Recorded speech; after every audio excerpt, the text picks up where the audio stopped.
E seguimos com a entrevista com a gente aqui no estúdio, Marcelo Suano. Ele é professor dos cursos de Relações Internacionais e também de Direito no IBMEC de São Paulo, a quem agradecemos demais pela participação. Professor, seja muito bem-vindo. Eu que agradeço muitíssimo a gentileza pelo convite. Eu espero cumprir com uma parte de auxiliar na reflexão coletiva. Bom dia, Tiago. Bom dia, Daniel.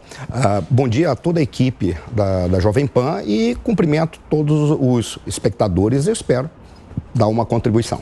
Certamente. Professor, para começar, os conflitos entraram no sexto dia.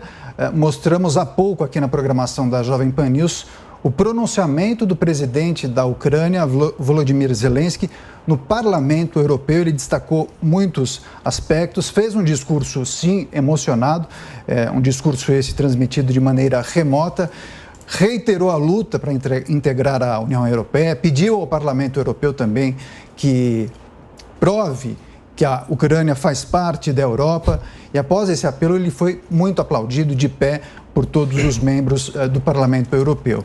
Enfim, naturalmente, criticou a Rússia, condenou Vladimir Putin, falou dos civis mortos, especialmente das crianças que foram vitimadas na guerra, cerca de 60, segundo ele, e também falou um pouco dessa luta do povo ucraniano. Eu gostaria de escutá-lo em relação a esse posicionamento de Volodymyr Zelensky e também a relação com o Parlamento Europeu. Quais são as perspectivas a partir de agora, professor? Inicialmente, eu te agradeço o resumo, porque eu me deslocava e ouvi parte do discurso dele. Ali já se destaca uma inteligência espetacular por parte do presidente Zelensky. Por qual razão?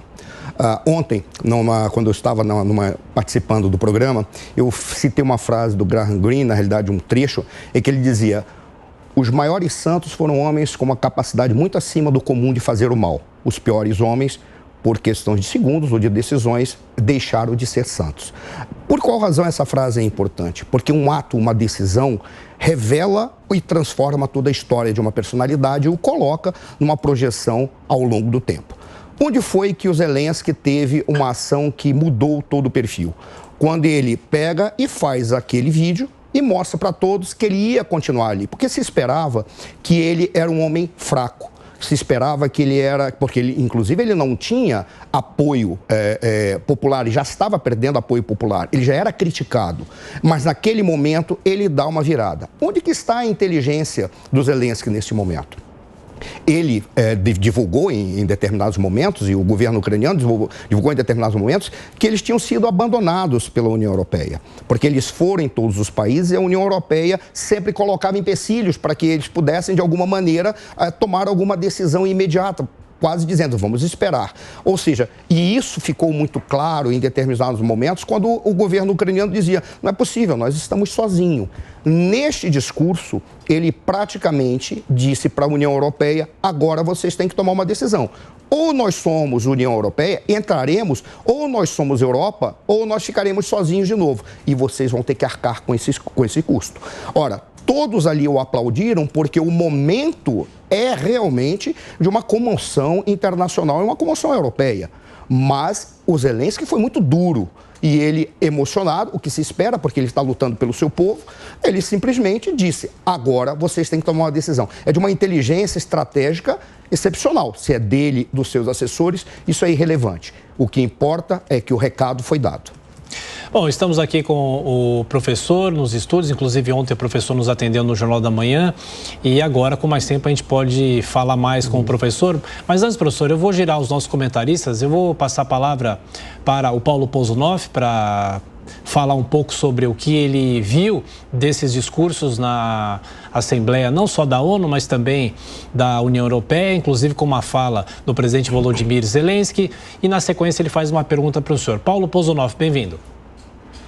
Obrigado, Tiago. Bom dia, Daniel também. Bom dia, professor. Bem, eu assisti ali a transmissão, né, daquela sessão do Parlamento Europeu. Me chamaram a atenção algumas coisas. A declaração, agora eu não vou lembrar qual autoridade, mas que diz que não vai sacrificar os valores, né, os direitos humanos pelo gás. E a gente acaba vendo aqui no Brasil Ontem eu critiquei bastante até a postura do presidente Jair Bolsonaro, que me parece disposto a sacrificar aí uma postura mais enfática de condenação a Vladimir Putin por conta da nossa dependência desses fertilizantes. E também me chamou a atenção uma outra autoridade europeia falando, né, sobre essa necessidade de investimento em energia renovável para não ficar tão dependente do gás russo. Isso também me chamou muita atenção, porque o pano de fundo dessa guerra também é esse conflito dos ambientalistas, né?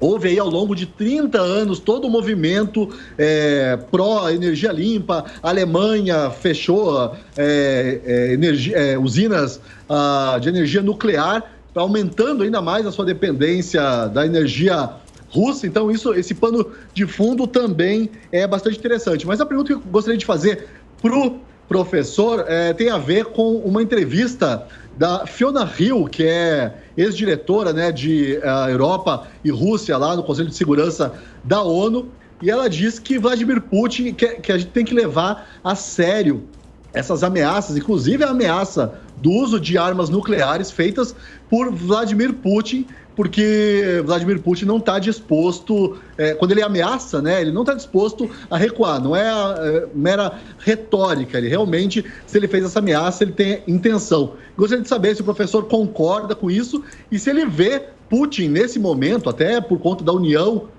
Europeia, nesses pronunciamentos todos, e as sanções também, os efeitos econômicos das sanções, se Putin ele já está um tanto quanto acuado e se isso não é perigoso.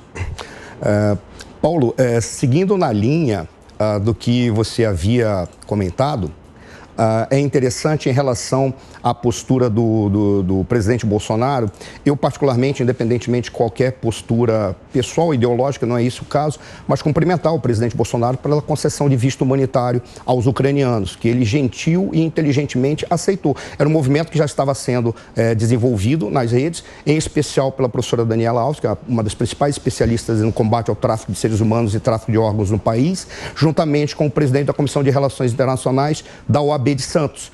E teve um apoio de um conjunto de jornalistas e creio que chegou parte dessa demanda ao presidente que tomou essa decisão. Tá? Em relação à questão que você colocou acerca de levar a sério o que o Putin falou, sim, se deve levar a sério. O pensamento russo não é um pensamento típico de fazer bravatas e ficar apostando e traçar linhas vermelhas para não cruzar. Ele não tem o hábito de blefar muito. Mas é tão importante, ou se sobrepondo a isso, tem-se que levar em consideração um conjunto de fatores que poderiam levar o presidente a tomar uma decisão extrema, e para a extremidade lógica, que para mim me parece ser um erro que possa estar sendo cometido pela estratégia do outro lado. Qual seja, não adianta você chegar e entrar num embate com um adversário que possa, numa única tacada, te derrotar, porque a desproporção de forças é muito grande. Além disso, é uma potência e uma personalidade que tem em mãos milhares de ogivas nucleares. Você não pode colocar esse indivíduo num constrangimento em que você cometa o erro estratégico de não permitir para ele uma rota de fuga. Porque você o coloca contra a parede e se ele não tiver uma rota de fuga, é o erro do estrategista desse lado. Por qual razão? Porque ele vai para a última consequência. E aí teria que ser feito um estudo sobre a personalidade do Putin para saber se ele é o tipo de pessoa que, ao traçar uma linha vermelha, se ele atuará no caso dela ser rompida. Me parece que, diante do quadro, ele seria capaz sim de ir até o final. No entanto, a maneira como está se desenhando o cenário, neste momento, começa a surgir a hipótese de que vai se investir num diálogo e começam todos a trabalhar com o fator tempo, sem saber para quem o fator tempo vai beneficiar em curto prazo, médio prazo e longo prazo. Porque todos estão se prejudicando nessa guerra, todos estão sendo prejudicados e a economia mundial já vai começar a sentir os efeitos, bem como o relacionamento entre os países. Por exemplo, talvez tenha sido um cálculo errado do Putin de que, ao fazer isso, a Ucrânia seria isolada e ele poderia resolver o problema rapidamente. Ora, se a grande questão para o Putin, e isso é essencial para entender a formulação da política externa russa, sempre eles partem da segurança. O mote não é a questão da Ucrânia entrar na União Europeia apenas, mas mais importante, que ela entre na OTAN, para não deslocar as tropas da OTAN para a fronteira com a Rússia. Ora, quando você para e percebe, talvez os Zelensky e os ucranianos, inteligentemente, querendo entrar para a União Europeia, no discurso de hoje, eles colocaram contra a parede. E aí, as autoridades da União Europeia foram muito claras, falaram, sim, nós responderemos. No entanto, é um caminho a ser trilhado. Mais uma vez, o fator tempo. Mas talvez nessa questão, o Putin talvez tenha empurrado a Ucrânia para ir à direção onde ele não queria, porque toda a União Europeia ficou constrangida, ainda mais diante das primeiras acusações que aconteceram de que os ucranianos foram abandonados pelos europeus.